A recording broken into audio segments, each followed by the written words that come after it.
Morning, everybody.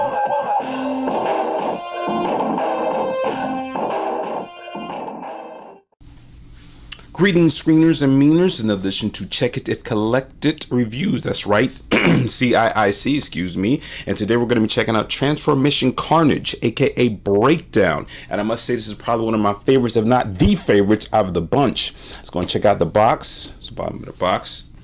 On the side, there's the box that comes out with the sleeve. There's another TFM logo. And check out the back of the box. And that's what you get when you combine all of them together. So let's go ahead and see what's inside of the box. All right, let's see. Box open. And for those of you that don't know, these pieces here are again for your little translucent small Optimus Prime. And as you can see, I already put this together. And this is the instruction manual stuff. No, mind you, that you see with the extra pieces that I put in there to use for some things I'm going to use in the future. All right, going to move that out the way. All right, this seems to be open. I didn't know that. So anyways, and here it is, Carnage. All right, get him out of here and put him down there. I've transformed him a few times. That's why it looks like that the way it does. So all right, okay, screeners and meaners, and I must say it. I mean, they really did themselves up really nice with this. I mean, I really do like this figure altogether. I mean, it's a really, I have to say, probably one of my favorites. I mean, like I said, if not the favorite, and back it up a little bit. And it's just it's a beautiful job what they've done with it. If you look at it, it's got like this little paint finish on it, and if you see little, you know, imperfections right there, it's because I've transformed it back and forth and stuff, just to try to get used to it. Actually, when I did the review, and I had some little paint chipping, blue, you know, right there in the front.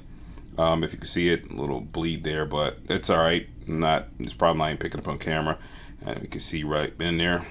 See if the focus back, and it really doesn't matter. That's right. All right, so screeners, let's go and get into some size by size comparisons. First up, what we're going to do is this. We're going to show you oversized Breakdown, and this is the Combiner Boars knockoff. Next, should actually be on the other side. Back up a little bit. All right, put that there, and that's a little bit on the big side. And we're going to use the Lux Drift, so you can get an idea of the size by size comparison.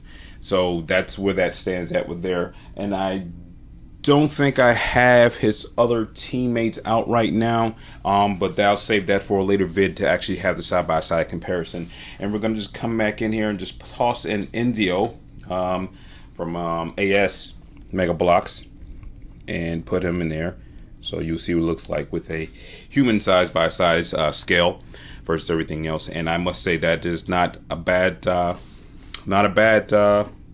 lifelike comparison. I mean, I prefer the size over here to the left, but I have to say these fits better with the Legos, the Mega Blocks, Mega Constructs, Cryo, the Connects. And it fits a whole lot better. I mean, to me, this is a tad bit small. This fit the best. So we're gonna leave that at that. So it's whatever. Back this up. Get these guys, move them out the way. It's right to the side here. And we're going to hop into the pros and cons about this vehicle. And I'm not going to lie to you, the paint chipping doesn't bother me, even though it's a little here and stuff, whatever. But I have to say it's detailed, and I will give it props about that. What bothers me is that the pieces do feel a tad bit flimsy. And I'm not going to go too much into it. Like I said, I wish it was a little bit bigger, but I'm not going to dive too much into that. I'm going to leave it be. But I must say that's probably the only issues that I have for being in vehicle mode itself. Let's go ahead and get into a ruler here. I'm sorry, I probably missed this on a few other ones. So you actually get the height and know what's going on. So you can see the vehicle's about 2 inches high. I'm sorry, about 1.5 inches high, which is not that bad. I'm sorry, 1 3/4. Yeah, there we go. Here we do this on the side here. Yeah, 1 3/4, somewhere around there, 1.5 inches. So it works as far as it goes in size. But anyway, screeners and meters, let's go and get this thing transformed. Okay, screeners and meters, this thing is now transformed, and I must say he is spot on. I am really digging his transformation. I really am. I don't too much care for the pieces that feel like they're about to break off and the ones that have broken off and you have to take off the spoiler and the rear view mirrors, but or the side view mirrors. But I just really like his transformation. I think it's really cool. I think his backpack fits a little bit more flush than in the rest. But I'm really digging that. I like the way you can kind of change the wheels on the side, and I really appreciate the IDW comics versions of them. I just think it gives them a more meaner look, and it looks more of a lifelike scale, so to speak, just because the body parts, it has a whole alien like. It's nothing like the alternators.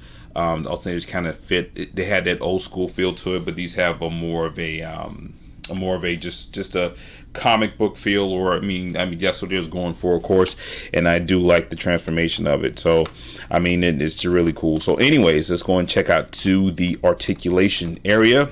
All right, we're gonna go to the knees first. You do not get any too much movement in the feet realm, but everything really starts to get up here. You have a little bend, kind of swivel here and there, but they're really not supposed to be moved around as far as his feet goes. But go to the shin area, to the knee area, you're gonna get some bend there, and that's all you're gonna get. So I mean, that's pretty much about it. Can he hyperextend his leg? Of course he can. You know, just a little bit, but it feels like it's about to break.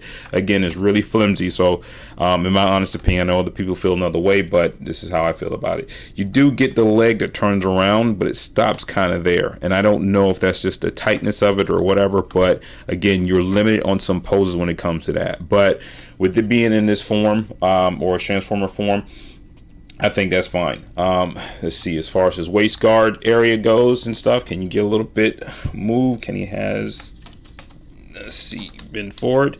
There's some limitations there, just because it starts to block up there, starts to hit, but it's whatever. All right, you do get a full 360-degree angle with the waist moving there, so that can give you a little bit more posability than what you probably think. Arm goes all the way around, but is really, really tight. And I already broke one piece, and I do not want to break any more. So we're going to leave that there like that. You got your up and down. That can help with some poses. And then you have your arm bend, and then you have a 360-degree right above the elbow, of course. Comes around. All right, and that part's loose, but we're going to leave that. We're going to muscle through.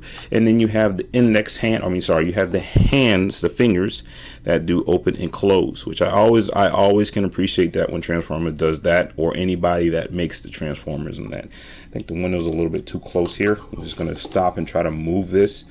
Anyways, yeah, I feel better about that, a little bit more confident. So that goes back and forth as far as it goes to the gun, so you can have it in or out, or just at the hand level. So again, it still gives him room to grab and hold on to different weapons, so that works there. All right, up to the head. There we go, bringing it forward. He gets a full 360-degree up and down. It's pretty cool. And then that's it. But a lot of people don't do this. I'm going to go ahead and touch into it because this is going to help me out later. Here, the backpack, you do have an up and down motion, turn left and right, and that works with me with stop motion more than you guys probably would know. You probably try to figure out, but believe me, it is a saving thing when backpacks can do that. Don't like it when say stationary, like back there, Stinger and Bumblebee. They just kind of go up and down. They don't help me that much, but anything that swivels, like Voyager Drift back there in the corner, is a big ups to that. His is a little bit harder because it's kind of together with a trench coat as far as it goes with crosshairs, but as it goes right now with Carnage, aka Breakdown, it works for me. So let's see, as far as size by size comparison, I know I'm using the same ones over and over, but there's a reason for that. I'm going to bring in Bumblebee. That's the Last Night deluxe size.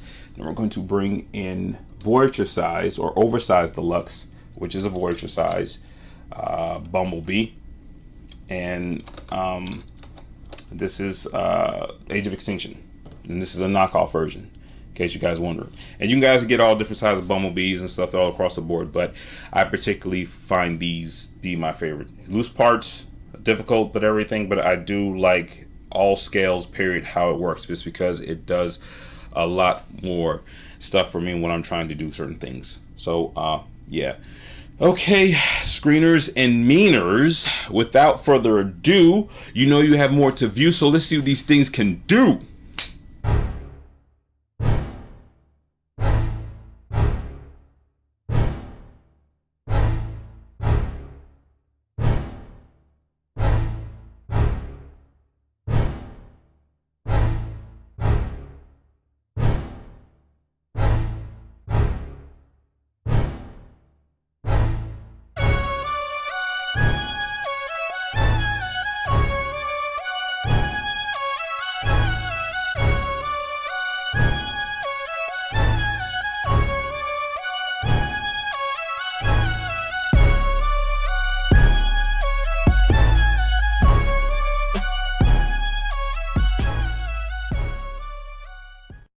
Okay, screeners and meaners, hope you enjoy that stop motion there. And yeah, so that's pretty much it. But I almost forgot one thing in particular. I always try to do is the pros and cons. The pros I have for this is that it absolutely is a very, very, very awesome figure. I like the way the setup is. I appreciate the IDW version of it from the comics, and I think it just has that cool look, that feel to it. And I do like the posability, even though he's limited in some areas. I do like it as far as having the hands being able to do it and the arms come around. I think that really works in stuff limitations. So being as it may, I do appreciate that. And believe it or not, I do like that there is some places where these are limited and then other ones are not. These are very agile transformers. This one is not, but it kind of gets you to make your mind working and stuff and what you're going to do, because I like to do the stop motion. With that being said, the cons about it is that I do not too much care for the flimsy parts. I don't. I think the amount of money that you spend on these things, that is just not really fair, and that's just it on that. So I don't too much care for that, and too much ports or whatever it may be. Yes, it's challenging as far as to transform it, but it is still kind of a nightmare in some cases and stuff. But with all that being said, I do really appreciate what it comes with, what it does, what it does, what it does, what it does. And I really think that it just works. I really do. So, all right, screeners and meaners, thanks for the watch. Do what you do as long as you do it well. I appreciate it so much. JRO Network, and I am out. Later.